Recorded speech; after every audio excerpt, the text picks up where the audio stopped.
Excuse me, sir? Sir? Yeah, Hey, are you a small business owner? I am. Excellent.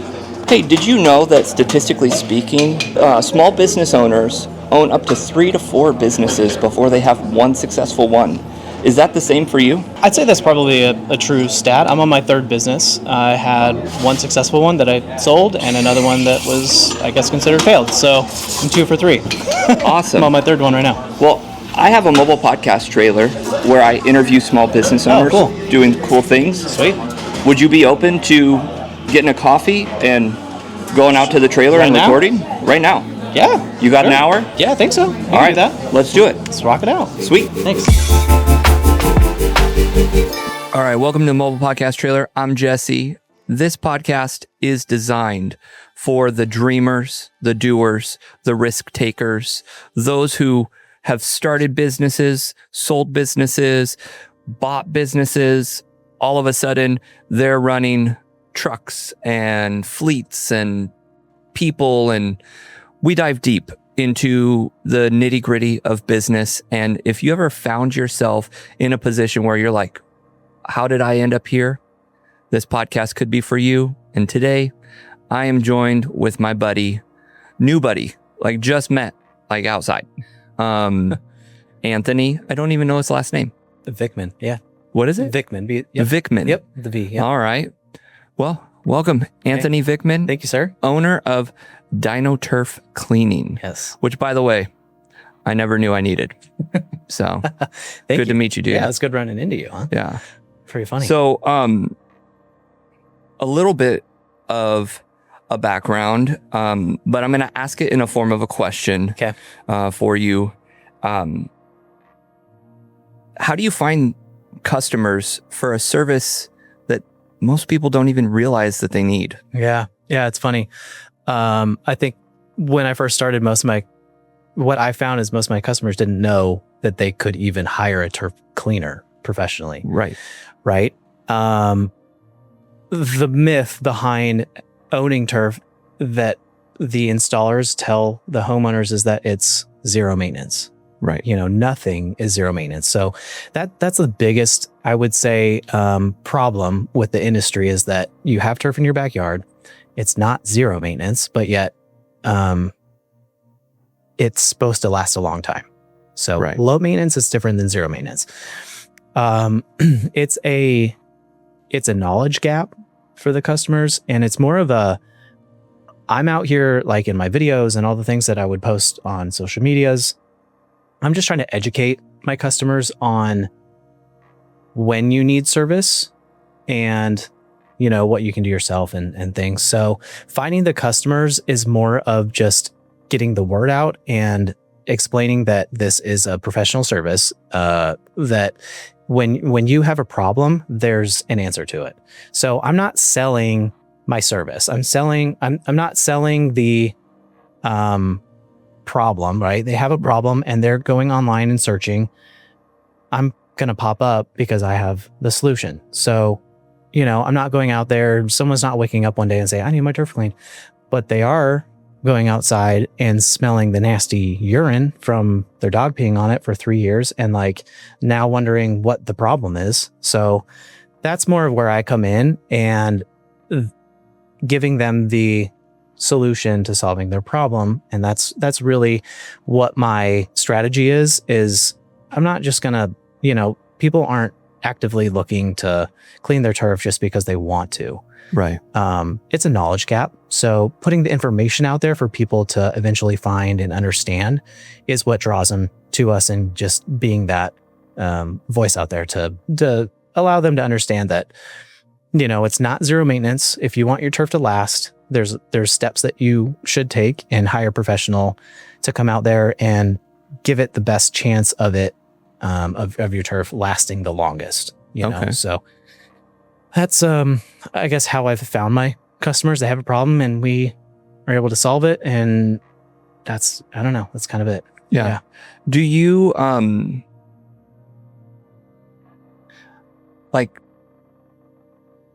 a lot of people will,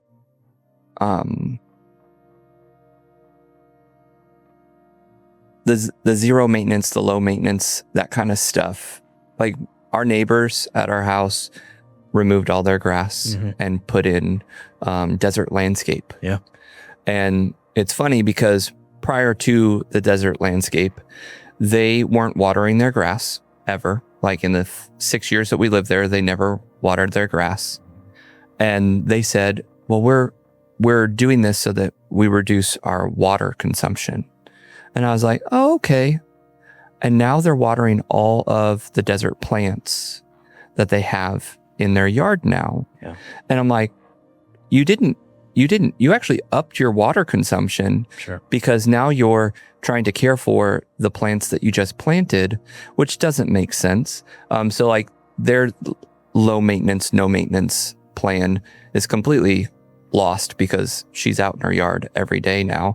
Whereas before she was never in her yard. Right. And same goes for the turf stuff. Like we have turf in our backyard and I'm like, is it just going to look like trash always? Because now like we're about to start construction. We're adding a 5th bedroom, but like where the new bedroom is, like the sand is all warped and, you know, it like pools in certain areas. It becomes Lake Smith when it rains. Like we just have a massive puddle of water.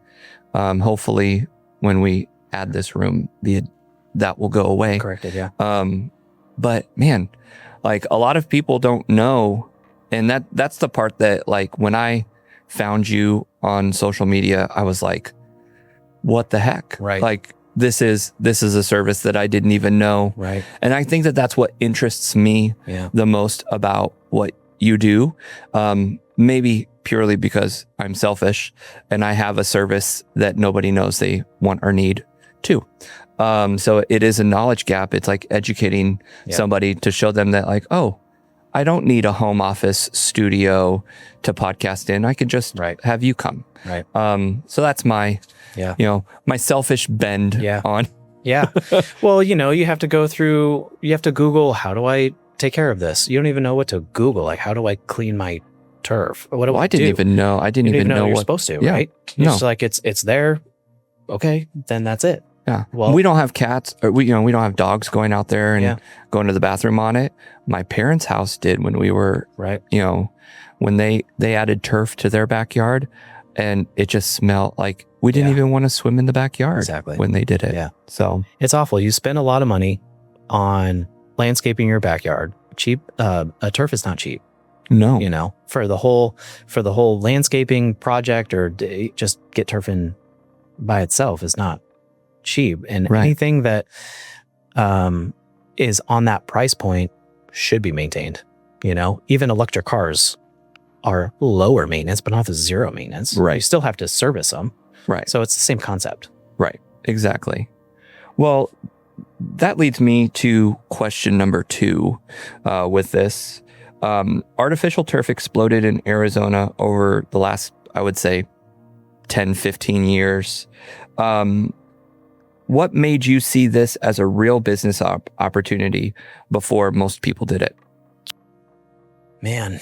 And how did you, you know what? Yeah. I'm going to back up a little bit. Let's do a little origin story. Yeah. I want to know what businesses, because you said you sold one. Mm-hmm. So like, how old are you and how, you know, you look, he looks way younger than me. So I'm going to have to say he's in his 30s. I am I'm 36. Yeah. Okay. Yeah. Okay. I'm 36. I often forget my age, so I'm proud of myself for rattling that off so quickly. Well, good job. I want to forget my age. Right. I have, me and my wife own a wedding business. Okay. And that's the one that we sold. So origin goes back, that ties into turf cleaning. 13 years ago, I helped my dad with his carpet cleaning business. Okay. So that's all of my background and kind of why I got into turf cleaning in the first place is all of my carpet cleaning experience that I did for 13 or so years. Towards the end of when I worked with my dad, it was just me and him in a van and, you know, it was his business and we rocked and rolled for a long time. So I would say he's probably the reason that I even thought about owning my own business and, excellent, you know, going down that route and being an entrepreneur. It was towards the end of when I was working with him that me and my wife, we got married in 2016. And so this will be our 10-year anniversary this year. Way to go. Thank you. We had done a backyard wedding. So we did a lot of DIY stuff and loved that whole like rusticy theme and stuff. So I built a lot of the tables that we used for our wedding, the backdrop, and all kinds of stuff. After the wedding, I had several people reach out to us, and my wife did too. And the wedding venue itself was just a house, but they were trying to make it into a venue. Oh. And he goes, "Hey, can I just like buy this stuff from you?" I'm like, "Dude, I already had people reach out wanting to rent it." I was like, "I think I'll just side hustle that for however long and make some extra cash on the side." So that's what we did. And that was my first side hustle. And that turned into a bigger business than we ever thought it would have. But it was also when we were starting our family, and it was really hard to be in the event space, working weekends and nights and, figuring out what family life looks like.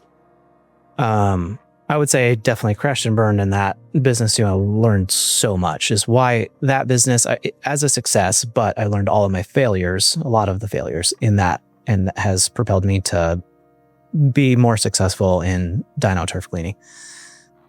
We did end up selling it 3 years ago.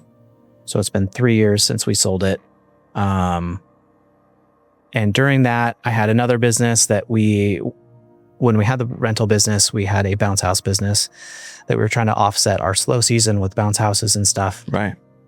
Learned that I didn't really, that wasn't for us. So we quickly got rid of that, and thankfully made our money back of our upfront costs on buying the bouncers. But that was not a fun business. I learned I will never, ever buy bouncers again. That was very challenging.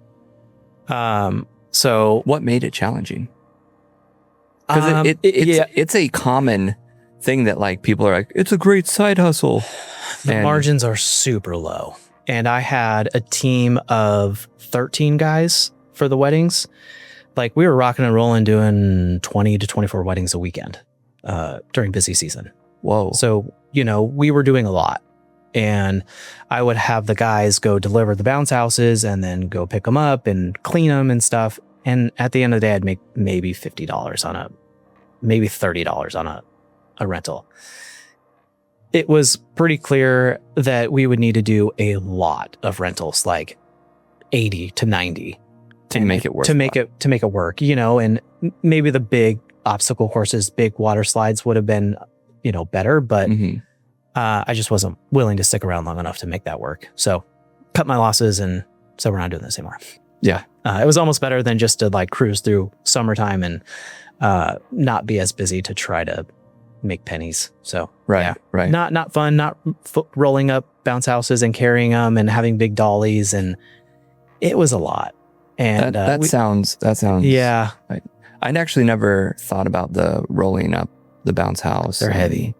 And dolly, like that doesn't sound fun at all. I'm a researcher and I kind of knew what I was getting into before doing it. I would look at YouTube videos and stuff and see guys using winches and stuff to like roll it and get it on their electric dolly. I'm like, oh my gosh, what am I doing? Like this is supposed to be quick. Yeah. This is supposed to be easy money. Yeah, it's not. No. So yeah, that led us into Dino. We sold it in 2023, and I had started Dino in 2022, which was like June of 2022 was my first job that I ever did. And that was like the side hustle-ish part of Dino, to where I was like still working with my dad carpet cleaning. We were also full-time in the wedding business and selling it. So we were doing a lot.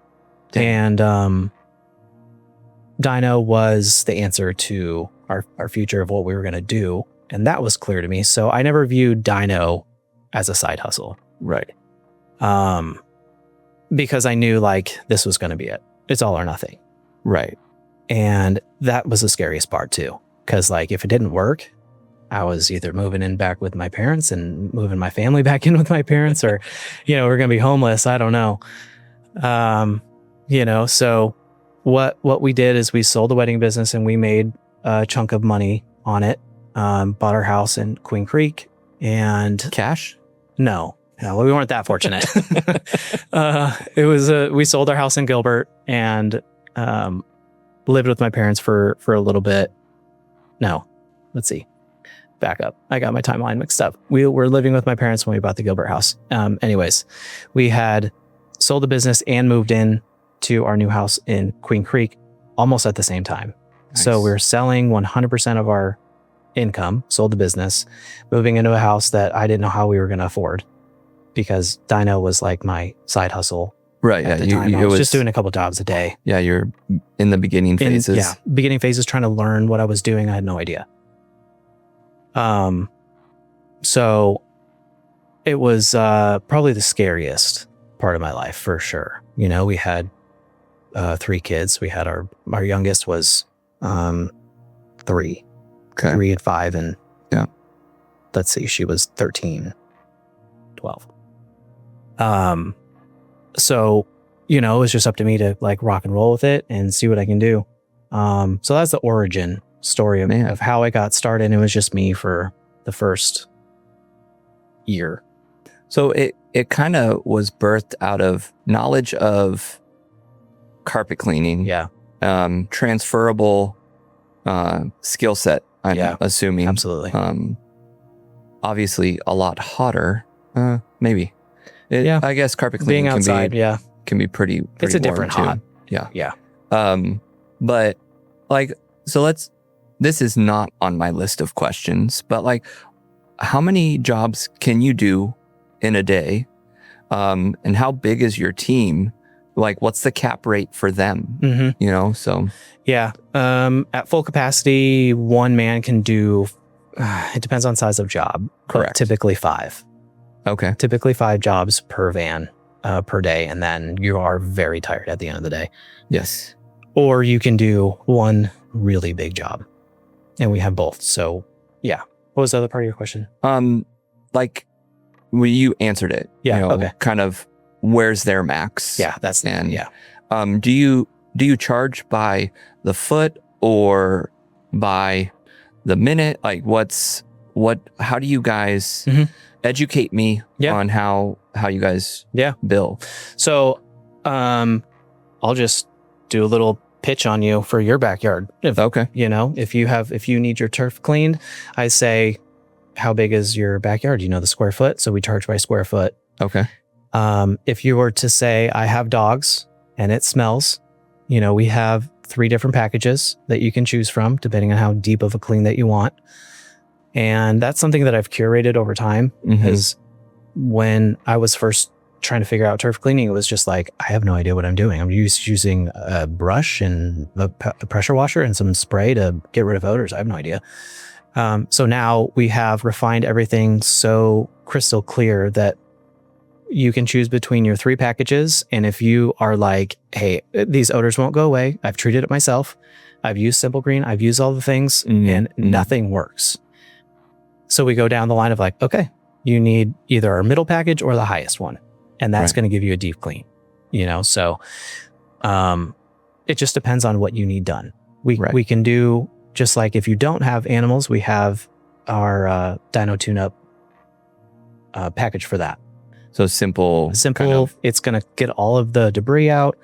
It's going to brush up the fibers. It's going to make it look really good again. It's going to make it look brand new. We still put our Dino Juice down to clean it. So it's a good, like a cleaner, degreaser, just overall great product that I've actually developed for ourselves. So that's our newest thing that I'm working on now is our own product. It's our Dino Juice, which is sweet. So yeah, 3 different. So could that be, I don't, you'll probably have already thought of this, but like kind of selling it as a, hey, here's, continued maintenance at home, spray this on or, get a concentrate and sell it to the clients.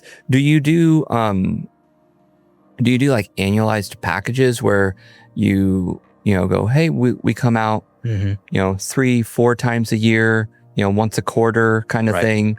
And and just do a good spot clean? Is that a part of what you do? Not necessarily spot cleaning, but sorry. Are you hearing him okay, Eli? Yeah. Okay. It's absolutely, yeah. So your dog's not just going to pee on your turf once. Right. You know, if he's peeing on it, everywhere, 4 times a day, every single day, you need continued maintenance. So that's a huge part of the business that is needed. So yeah, we have maintenance plans ranging from monthly, quarterly, and biannually. Yep. Nice. Yep. Absolutely. What's the biggest misconception that homeowners have about artificial turf?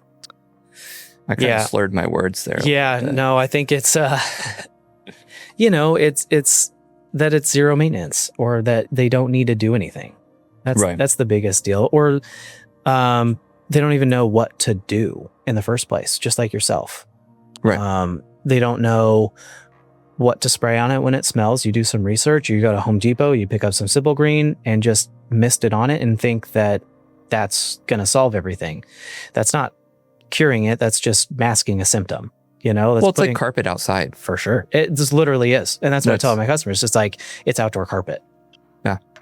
And it's being peed on every day. So if you were to watch your dog pee in your house every day, you'd get fully disgusted. You just rip it out and, be done with it. Right. But that's the problem with turf is people think that it's outside. It shouldn't smell. It just seeps into the ground and it'll be fine. We live in Arizona. It's hot.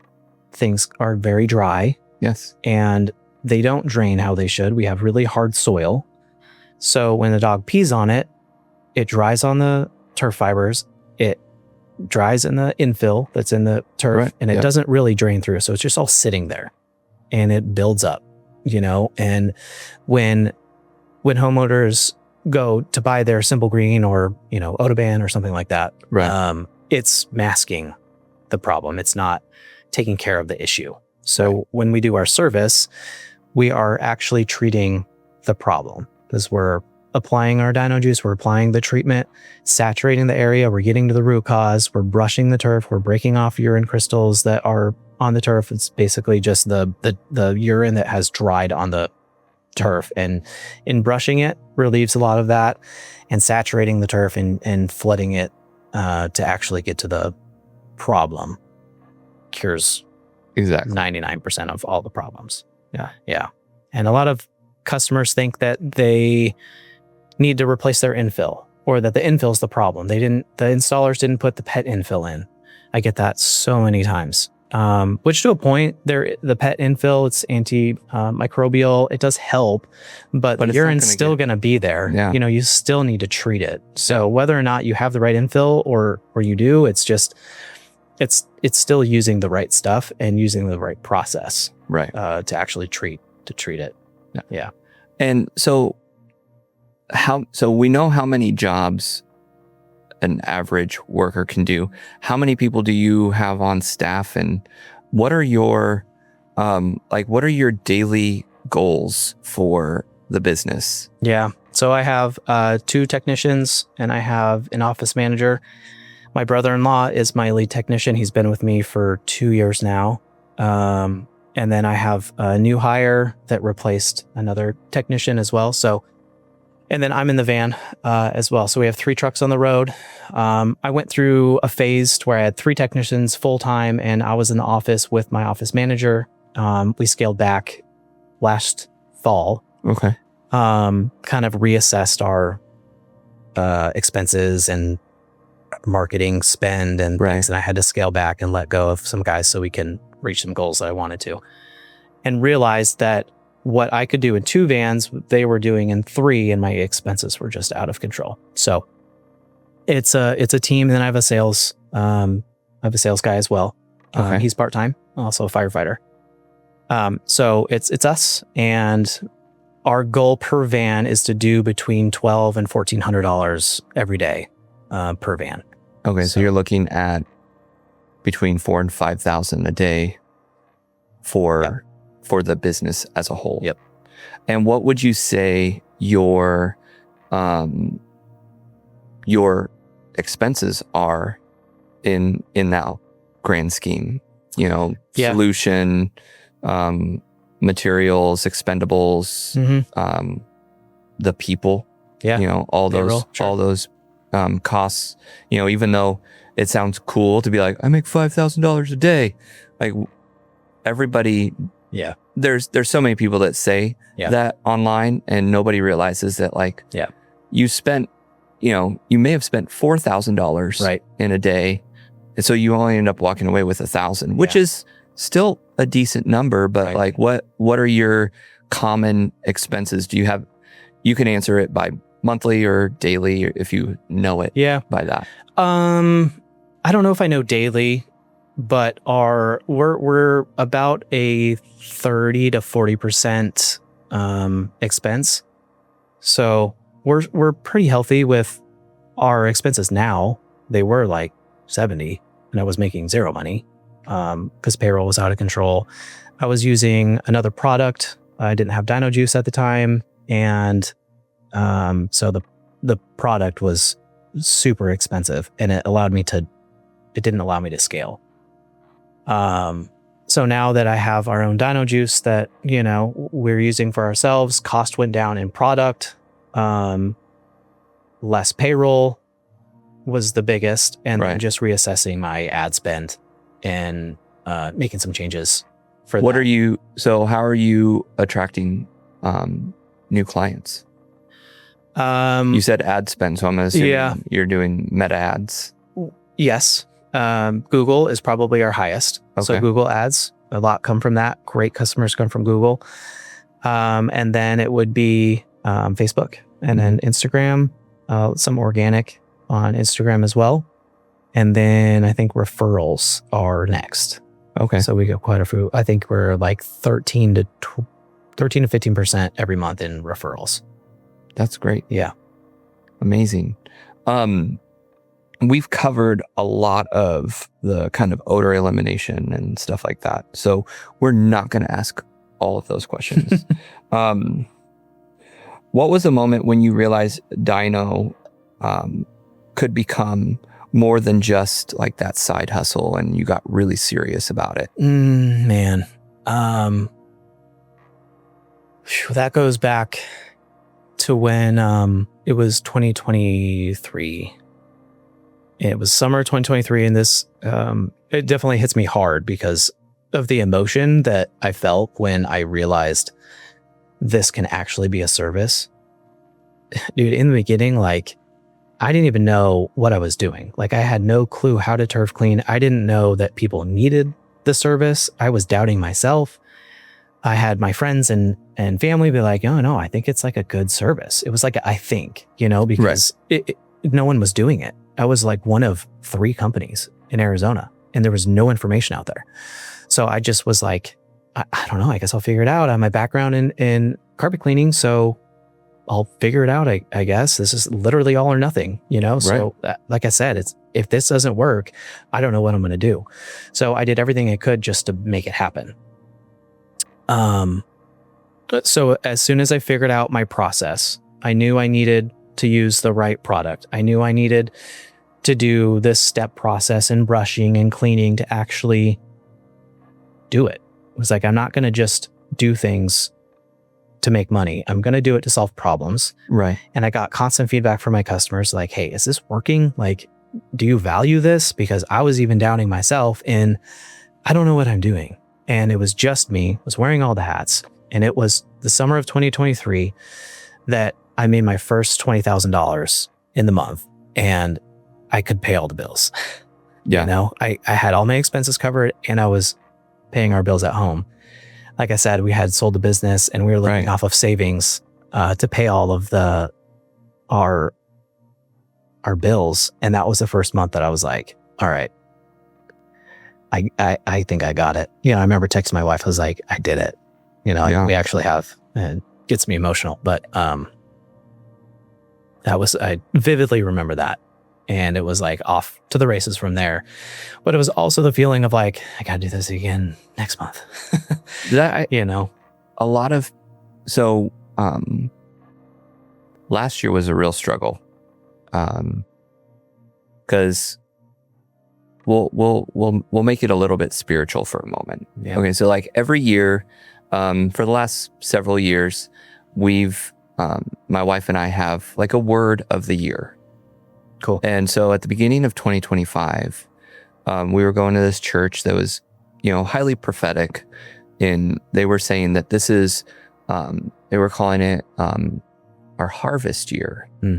And Stephanie was like, how are you feeling about that? And I was like, no, it's our invest year. And she's like, what? Invest? And so automatically she started thinking like investing in homes or, what are we going to start investing in? And I had this little idea in my head, which was this, what we're sitting in right now. And it took all the way to September to finally like realize like I actually had to pull the trigger on it. And because all of a sudden, like I hit those $20,000 months, not with the trailer, but with the other business. It's still content creation, but it's, I locked in a good set of clients. We were cooking on a lot of stuff. We were, some months were 20 and 30,000. And I was like, we're rich. Yeah. And then that part that you said got me like, I have to do this again. Yeah. That's the part that like everybody, the internet is such a good thing for us because it's opened up so many doors for so many people. Because imagine how hard it would be to offer the service that you do if we didn't have the internet. We just had the yellow pages. Right. Like, come on, it wouldn't. Like, I have to pick up the phone and call somebody. Yeah, it wouldn't be possible. Yeah. Just the same as like, when I was a kid, a little camera was available, but like a camera that could do video was not. Yeah, it's different. So, those means have definitely changed, but like everybody online talks about how easy it is. And it's like, you have to actually like consistently do this. And if you don't have a team that's either making phone calls for you, right? Because like I ran into a situation about halfway through the year, one of my 5-figure a month clients was like, hey, so we're gonna have to pull the plug. I'm like, that's half my income. I shouldn't say income. I should say revenue. Right. But I never thought of what I was doing as an entrepreneurial venture. Right. I struggle with the word entrepreneur because I don't really tend to think that I am one. Right. I have become more aware that maybe I am because I do like the game of entrepreneurship.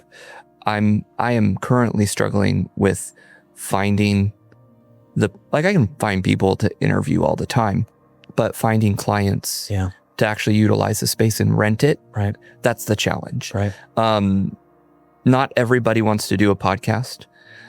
Everybody seems to want, social media content, but they think that you're going to design it all for them. Right. And that's just not the case. Like I can't make, it's like when I was doing real estate photography and I show up to a house with boatloads of trash in it. And then I send the pictures back to the realtor and they're like, why doesn't the house look good? I showed up to a house that smelled like dog pee with boxes everywhere. Like I can't fix that. Like I am just taking pictures of what's there. I can edit a photo to look good and I can edit out a hole in a wall, but like when there's boxes all over the ground, like I can't. Right. I can't. That number one, that's misleading. Yeah. And I believe it's illegal. Sure it is. To put on the MLS something that's not actually, the way that it is. Right. But like you're, so people don't really realize that like it takes a lot to do this, just the same as it takes a lot to, clean turf. Right. And it, I'm sure you probably get pushback. Like what's your minimum? Do you have a minimum job rate? Yep. So like, what's your minimum? It depends on what package. So our basic one that doesn't include odor eliminations can be $135. Next one that does is $195. Middle package is $255, and our top one is $360. So and that covers 300 square foot. How much? 300 square foot is what that covers. Yeah. I don't even know how much turf we have in our backyard. Which no one does. It's so funny. Yeah, that's why there's Google. We can go on Google and measure. But you're right. It's identifying your avatar to know exactly who your customer is. Right. And that goes back to your first question too. It's just, who am I looking to get as a customer? Right. It's for me, which actually blew my mind, because I'm used to carpet cleaning to where it's like the stay-at-home mom. She has 3 kids. She takes care of the house. Mm-hmm. She calls the carpet cleaner. The male in the house is my customer. So it's flipped. They take care of the backyard. They're used to cutting the grass when they had it. They're used to doing the bushes, doing the irrigation, doing all those things. Or it's the wife saying, I don't like the smell outside. Take care of it. Yeah. Get rid of it. Right. I'll pay whatever. Yeah. It's your backyard. You handle it. Yep. Yeah. Which is funny. So, we've already talked about this a little bit. Phoenix heat is brutal. Yeah. How much does the Arizona climate actually impact artificial turf compared to other states? And are you connected with other turf cleaning companies in other states? Like, I am. Is it a big industry, or? It's starting to be. Okay. Yeah. Years ago, I knew that it would be the next carpet cleaning industry. Carpet cleaning is $1 billion. It'll take turf cleaning a long time to get there, but it's expanding greatly. That was why I decided to get into the first place too, because I had the background, and I saw the installation rate skyrocketing. It's the $1 billion industry. It's huge. Well, and you're in the right place for it, because you have so much growth in the Gilbert, Chandler, Queen Creek area that people are putting in turf over. Oh yeah. And are some HOAs requiring turf to go in? Maybe not turf specifically, but they are requiring a desert landscape or no grass in their front yards. Yeah. So, and there's tax incentives in certain cities for putting turf in and taking grass out. They'll actually pay you for it. So I know that's what our neighbors Phoenix. did. Yeah. I think Scottsdale is one of them. Phoenix is definitely one of them, and it's on the rise. So Arizona, if I didn't live in Arizona, I probably wouldn't have started turf cleaning, because there just wasn't enough business. But in Arizona, there is. It's a perfect state for it. Yeah. Vegas is the same. I have buddies in Vegas that are turf cleaners, in California, in Texas, in other states, so we stay connected because of social media. Yeah. It's the perfect state, but it's also the worst state too. It's what I'm finding out, just because it's so hot and dry, and it plays a toll on the turf more than you would ever think. The UV here is so intense that it will dry the turf out. It's plastic, right? If you have your kids' toys that are plastic, like a slide or the play gym or something, the first summer that play gym sees, it will fade the color on that play set. Big time. The plastic in your car, it's all the same. This is outdoor plastic that's supposed to be grass, and people think it should always be nice. Right. It's just not the case. Right. You have to maintain it. You have to brush it. You have to do all these things. And we also have a lot of dust, right? That settles, and that gets on your turf, and it will fade. And dust is granular, so it will start like sanding down the turf blades if you don't get it brushed, or you don't hose it off, or you don't maintain it. It's going to lessen the life of your turf. So, there's a lot of steps that you can take to give it the longest life. The biggest is definitely UV protection in Arizona. We have our Dino Shield that puts a UV coating, and it's a really good one. It's not cheap UV coating that you just spray and, washes away or, wears off in a month. This is a premium product, and it creates a covalent bond on your turf. So it's a permanent bond, and it will protect the turf from UV damage. It buys it more time. So instead of a 7 to 8 year lifespan that's normal in Arizona for turf, it can get it to like 15 years. if you're keeping up. Okay. If you Yeah. maintain it, Mm-hmm. it's kind of like an oil change. Totally. Yeah. We're going to keep going. I'm on the last question because you've answered things along the way. But you know, we're going to shift kind of Cool. into, like fatherhood, that concept, of being a business owner, but also being a present father. Yeah.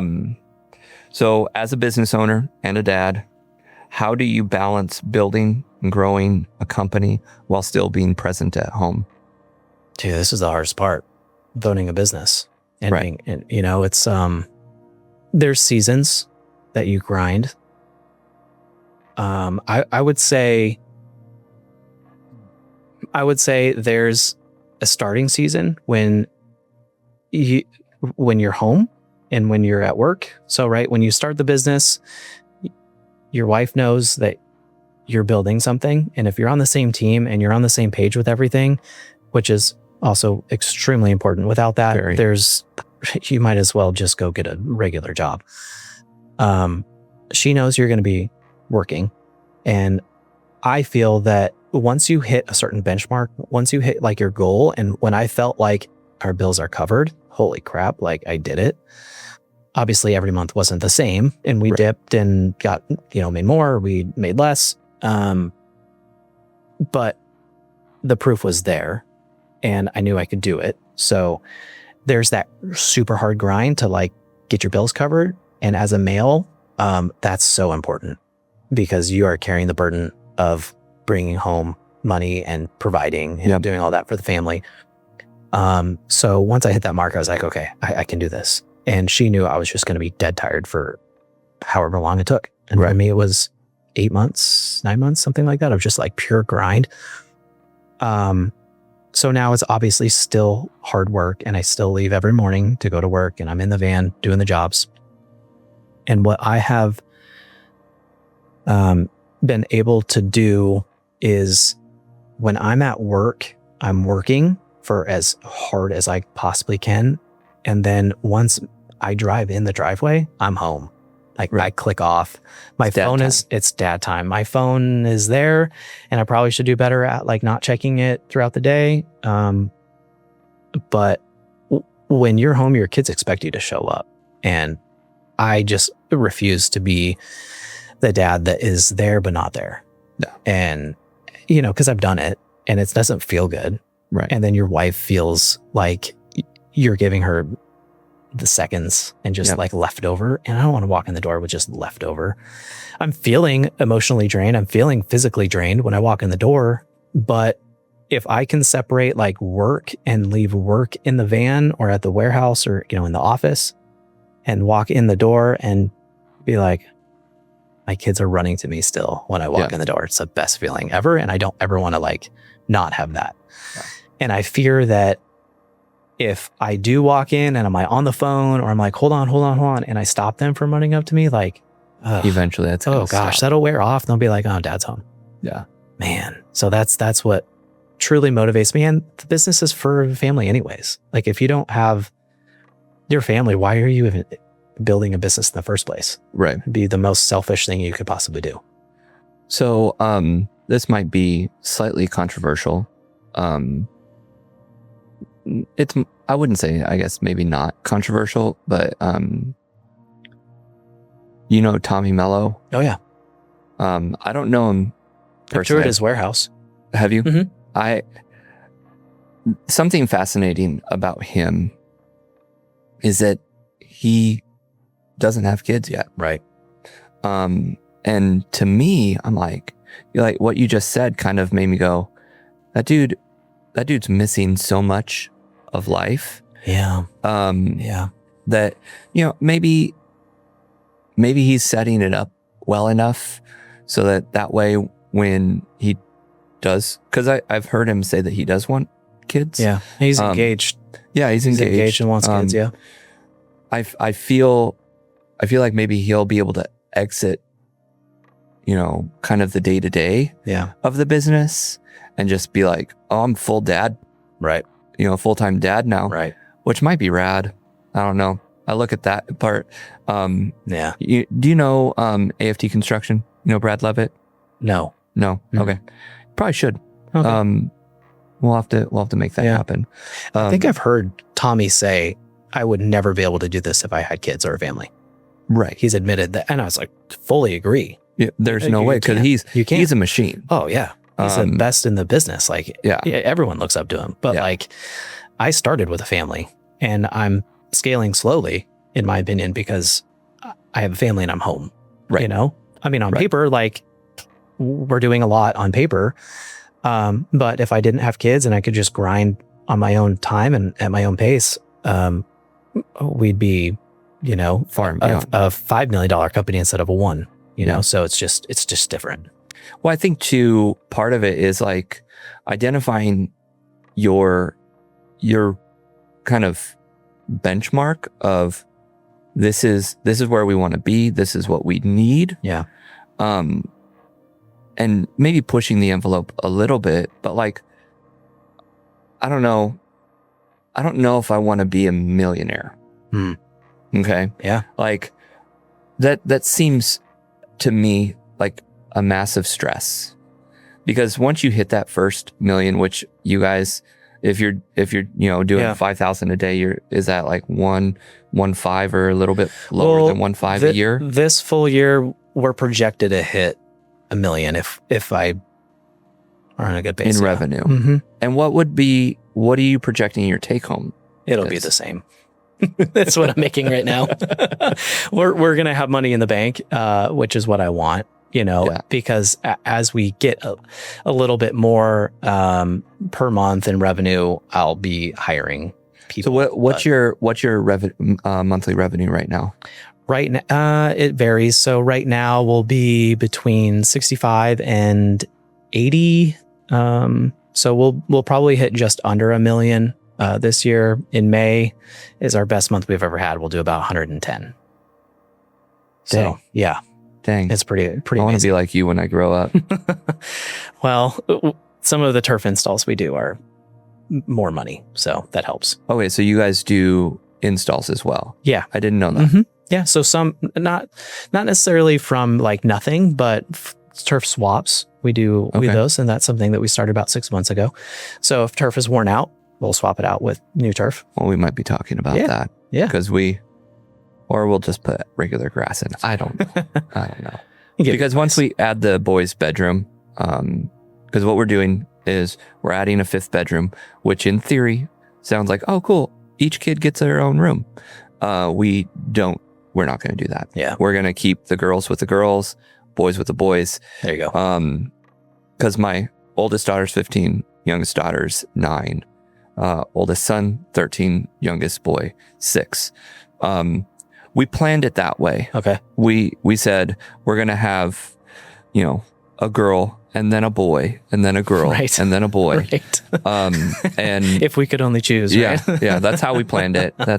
We wrote it out on a piece of paper and submitted it to God, and he said, okay, green stamp.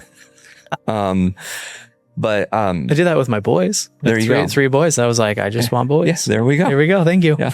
I thought I was going to end up with 3 girls. I also thought that we were only going to have 2 kids. Yeah. So when we had Jocelyn and Eli, within 22 months of each other, it was like, oh, we're not done. Right. Like there needs to be more.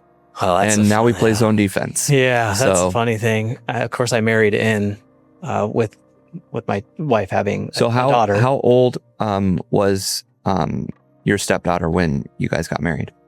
She was 4 or 5. You said 5. 10 years.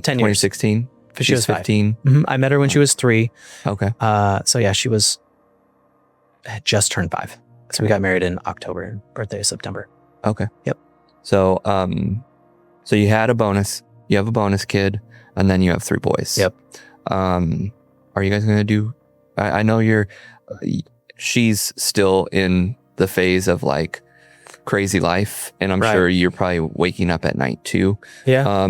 But He's a good sleeper, actually. Is he? He's actually, yeah, he's fussy during the day. Then Doesn't you're nap probably during the gonna day. have another one. No. That's our plan.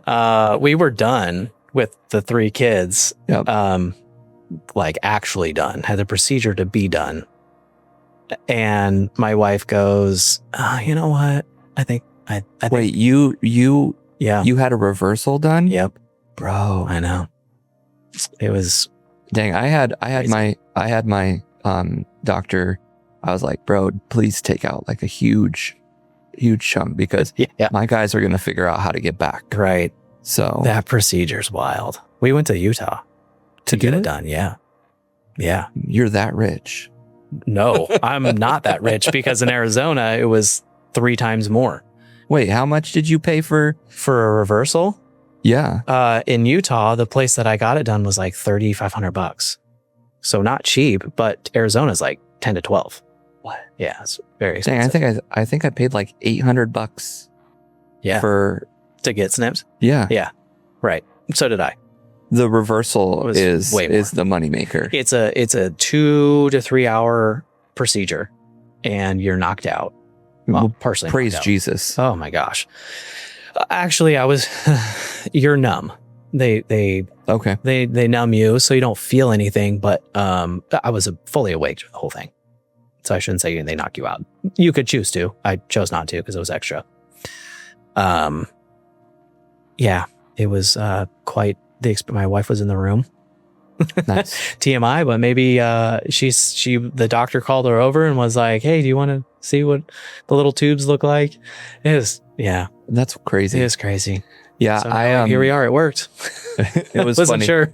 It was funny because so Emmett came. He's 6 now. So he was born in October, and my wife was like, "Okay, it's time. He's healthy," because we wanted to make sure that he was good to go, and so she had him. She's like, "He's healthy. Go in and schedule your appointment." And I went in, and sitting in the waiting room at Dr. Shapiro's office, and and this dad comes out, and he's got 2 like 8-9-year-old daughters, and his wife is there and his daughters are there, and they he walks back and he looks so sad. Oh, He looks so like he's not excited. To be expected. And I'm waiting there, and he comes out, and I'm like, oh wow, that was quick. And he's kind of like walking gingerly. oh. And I'm like, oh no, what did I sign up for? happened? And one of his daughters like, pick me up. And he's like, I can't pick you up. And she goes, no, pick me up. And he's like, I can't. And finally she like one last time asks, and he goes, I can't pick you up. And I was like, oof. And my wife and I look at each other and we're like, are you going to be okay? And so when I went in, I was fully expecting to come out like I got kicked in the nuts. Yeah. But like I came bounding out, like walked out. Like, I know, right? dude, it was honestly, I've had a lot of weird mouth surgeries and head surgeries and stuff that was like one of the easiest things I'd ever done. Yeah. The most interesting part is when your crotch is smoking because they're cauterizing your stuff. That part, is not very the fun. smell of it is not nice. Yeah, not nice. But it was after the pandemic, and so it was okay. Sure. Because I lost my sense of smell when I got COVID, so everything was fine. The reversal was not fun, dude. That sounds way worse. Oh my gosh, it's way worse. I mean, it was the whole buildup because we went to Utah to get it done. So it's like we got on a plane, we're driving there, rented a car. It was just me and my wife, which is kind of a cool getaway. We got some time together and whatever, but you got no fun out of it though. Yeah, no, not really.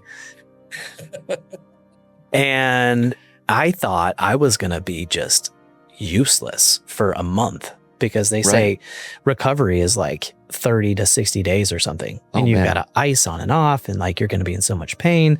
And they prescribed pain meds Right. And I'm like, oh my gosh, like I probably still have to work. Like, what am I doing? Dude, I walked out of the surgery, loopy, Right. but I was walking. I was fine. My wife drove us to the hotel.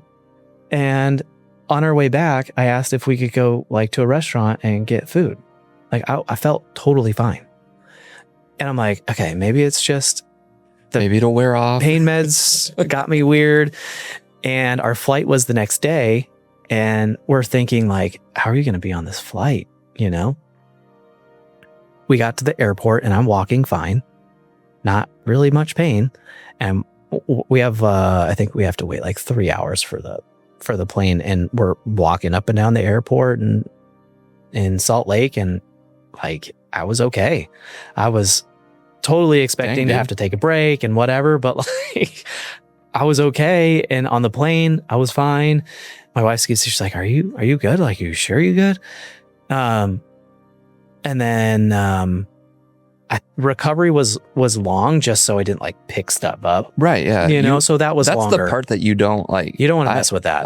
I followed the rules to a T. I did too, but I didn't need any pain medicine. I didn't really ice because I felt like I didn't need to. Made it hurt worse. You're definitely swollen for a while. Yeah. You're definitely swollen for a while, and you have like the gauze there that needs to stay there, and that's weird. But man, it was I've overall a good experience because I didn't have to be out of work for 2 months and be in pain, so I was okay. I did still work in the field with the guys, but I was able to just kind of sit back and just spray quality control. Yeah. But be the project manager for a while. Yeah, exactly. we got a baby boy out of it. Well, so dude, got one more planned. You might as well. So, yeah, we just gotta have a buddy, right? Yeah, you gotta. Because how old are your older boys? 6 and 8. 6 and 8. So yeah, 2 years. There's a good age gap between them. Yeah, he does need a buddy. He needs a buddy.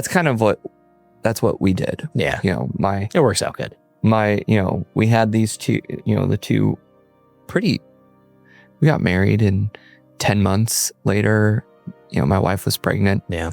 And then he came along 22 months after her. And so we were like, well, we actually had some friends over for dinner, and the wife asked a really kind of pivotal question for us, which kind of, it changed our lives, truly. Interesting.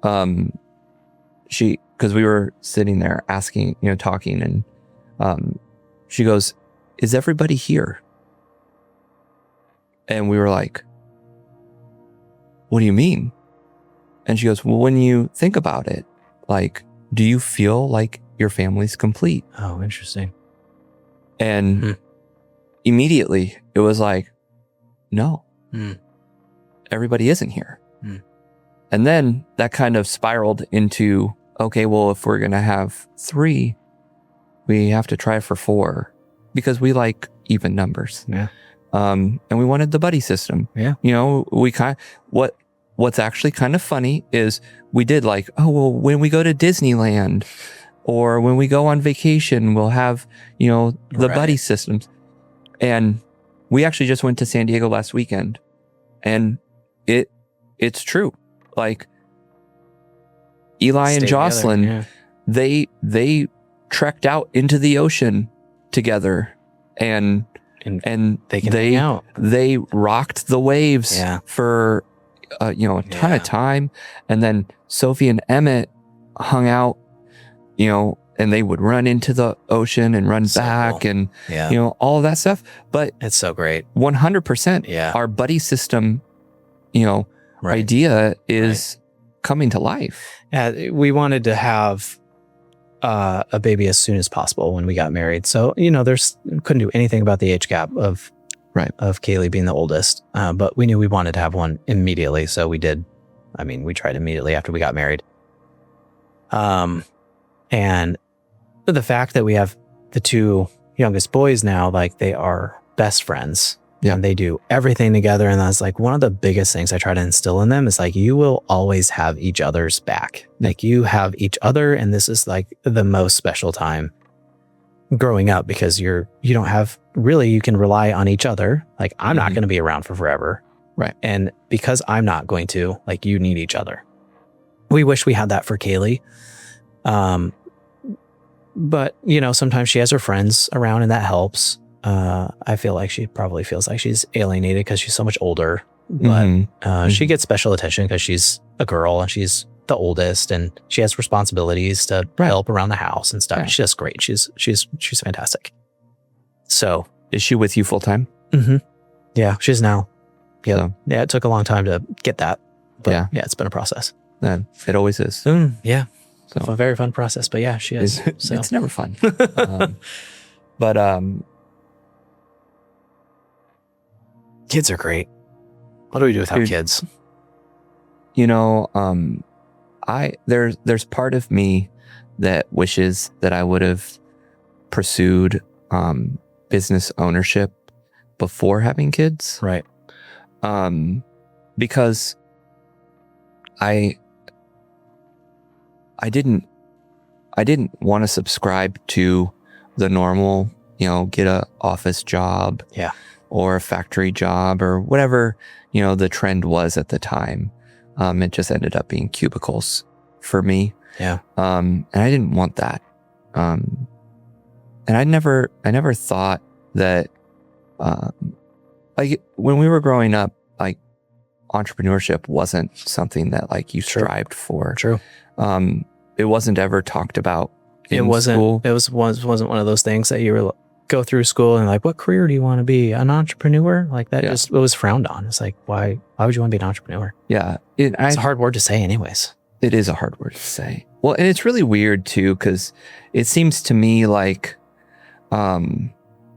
plumbers, right, contractors, all of these like, skilled trades, that if you actually like create the system and run the business properly, it could really scale. Oh yeah. Are like poo-pooed on, right? In a lot less now, right? But when we were growing up, it was like, no, you're a plumber. You're gonna grow up to be, you're gonna grow up to be a plumber, right? Or an electrician.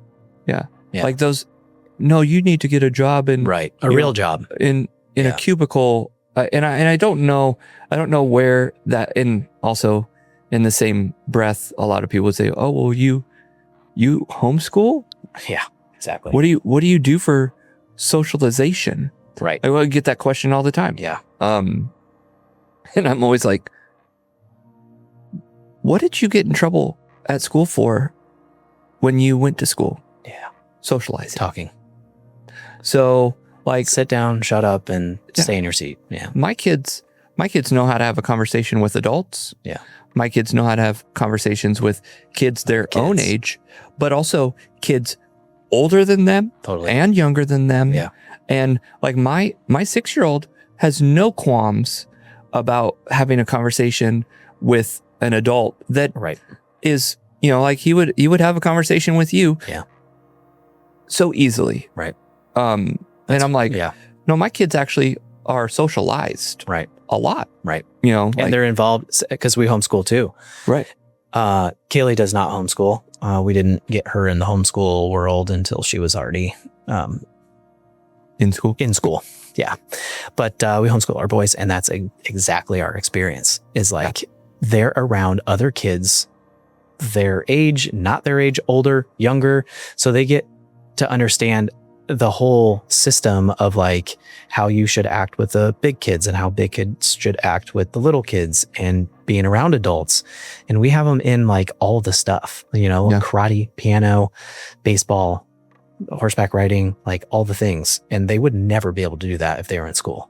They wouldn't get those skills. Right. Or be able to see me as often. I wouldn't be able to see them as often, because I can come home whenever and know that they're there. Yep. And it's totally different. It's like when we had to pick the kids up. Yep. So I love homeschool. Eli and I went and worked out this morning before coming here. That's awesome. We worked out. Did we work out yesterday too? Yeah, 2 days in a row. That's great. We woke up and went to the gym, although I did not wake up early yesterday. I don't wake up early very often. We're opposite. I am not a good waker-upper. There's two types of people.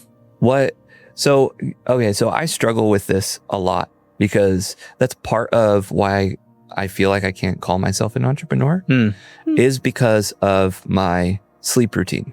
Okay. But I'm trying to, it's mainly because of the books I've read, the people that are like, you need to wake up at 4:30 in the morning, go to the gym. And I'm like, but like, I can't make it to midnight if I wake up at 4:30. So I'm just different. Right.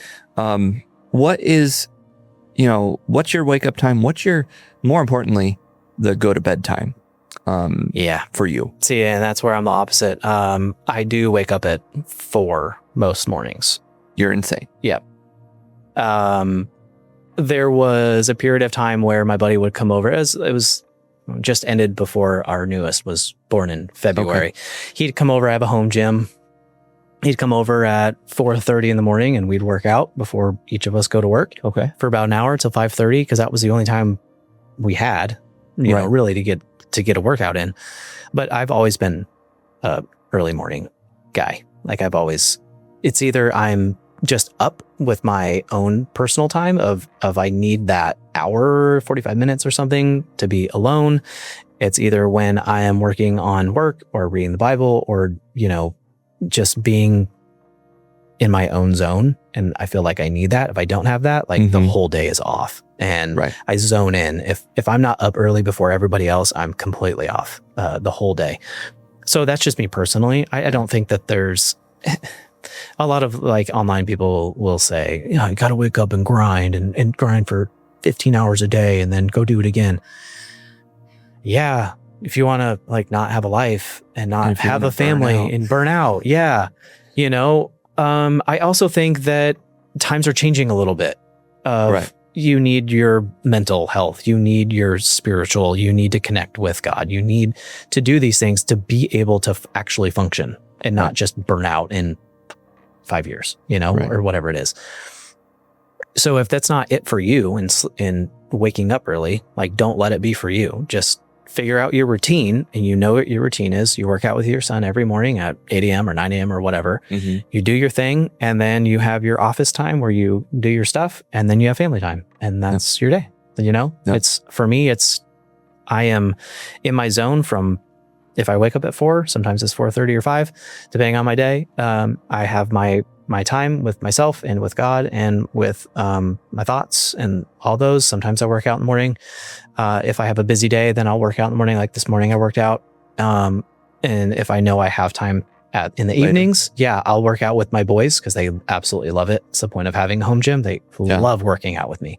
So I do try to save that for them because they just love it and I enjoy that time. So it's just figuring out a routine, and sticking to it. Yeah. What would you say is kind of everybody has their thoughts on business, but what would you say is your most important piece of the puzzle when it comes to having something like a successful business? Perseverance. You have to stick through hard times. And you can really go through some dark times, not too long ago, a couple months ago, we're having great months, we're scaling, we're doing good, but I start to get in my own, like, am I doing everything I should be doing? I feel like I'm not giving enough to the family or whatever. Or when I was first starting, I was questioning everything. And if you don't have the ability to push those bad thoughts out, I mean, you'll call it quits before you even can get to anything good, So I think it's having the perseverance to see things through and just don't stop. You just don't stop, because there was months where I made negative money, and if I had stopped there, I wouldn't be here. I wouldn't be looking at our future of what we could potentially do. You know, my overall goal is to sell eventually. I don't need to make $100 million. I don't need to make 30 million. I just want to be able to have scaled something that I can then bring home and be like, cool, I did this. It's for my family. I don't need to, like you said, I don't need to be a millionaire. I don't need to have all of this money. That's not what is important to me. Right. What's important is to know that my family is secure and safe. And if that means X, that's what my goal is going to be. And then I'll cash out and say, cool, what are we going to do next? Yep. You know, it probably won't be another business. It's too hard.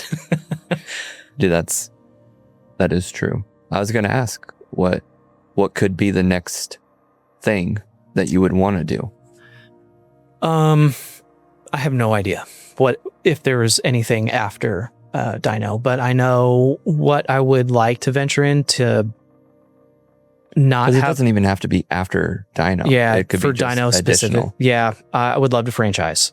So I'd love to franchise, and I would love to get Dino Juice product out there even more. So that's really what would be next, is to have a provable concept of Dino, of how we've done $1 million or more in Arizona with 3 trucks, 4 trucks, and say, this is what you could have as a franchisee owner.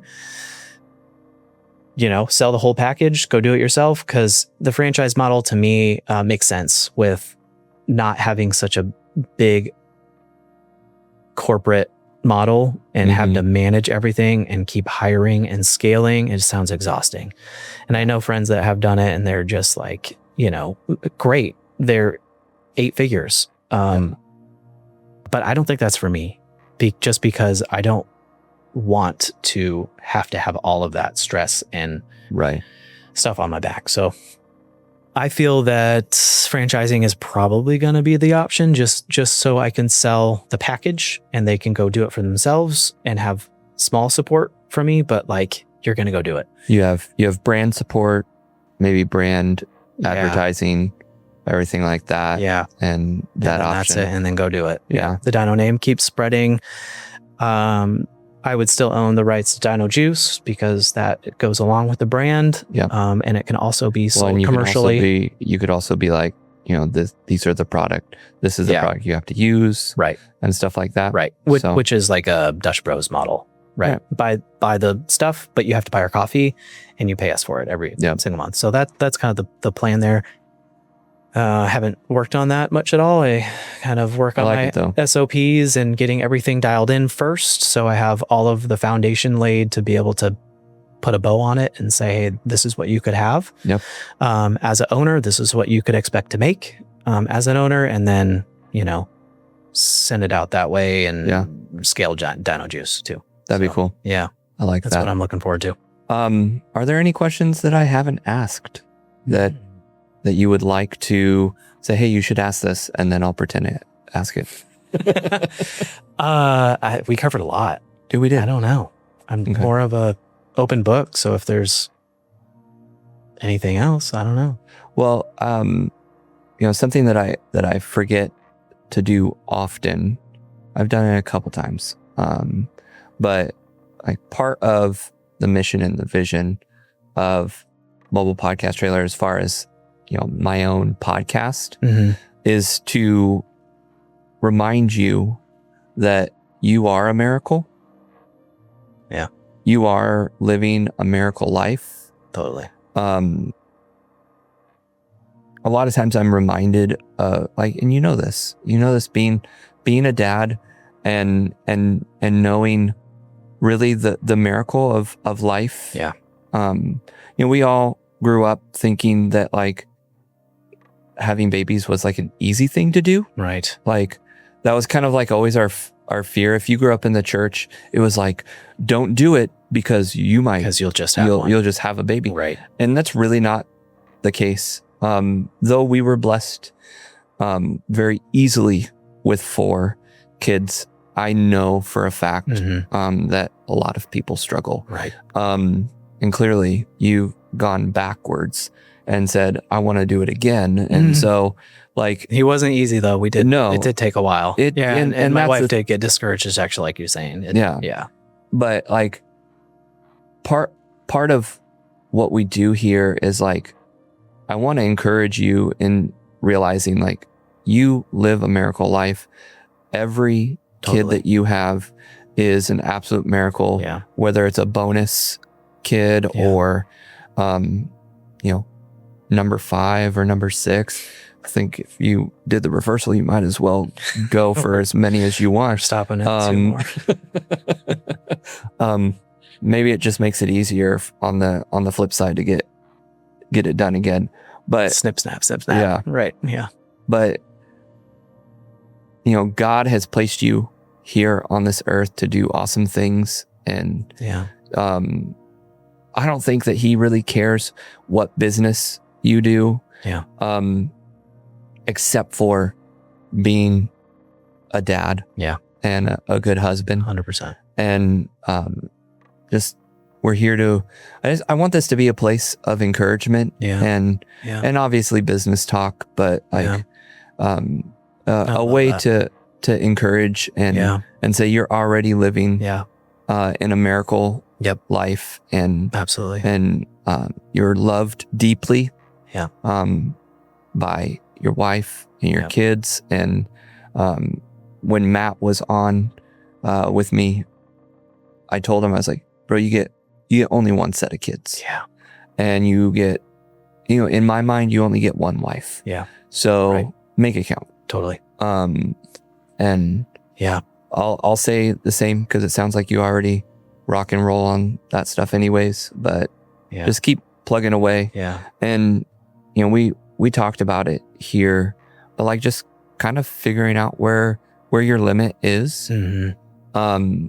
Cause really I haven't made $1 million. I'm really not a millionaire. I don't claim or pretend to be one. Mm-hmm. I had a Porsche for a little bit. But it was an old Porsche. It was fun. It's better than the new ones. It was way better. Yeah. But like, just keep plugging away. Yeah. And don't push yourself too far. Yep. Have a ton of fun with the kids as frequently as possible. It's all we can do. Yeah. Awesome, dude. Well, thanks for hanging out. Absolutely. Thanks for having me. Yeah, dude. I appreciate you. Thanks, sir. I have a new friend, everybody. This is my new friend, Anthony. I actually do want to hang out more. That's not a joke. We just live 1 million miles away. Fair. Hey, but if you made it all the way to the end, I fully don't expect anybody to. But I appreciate it. I know Anthony does too. Yes. And you guys have yourself a good day.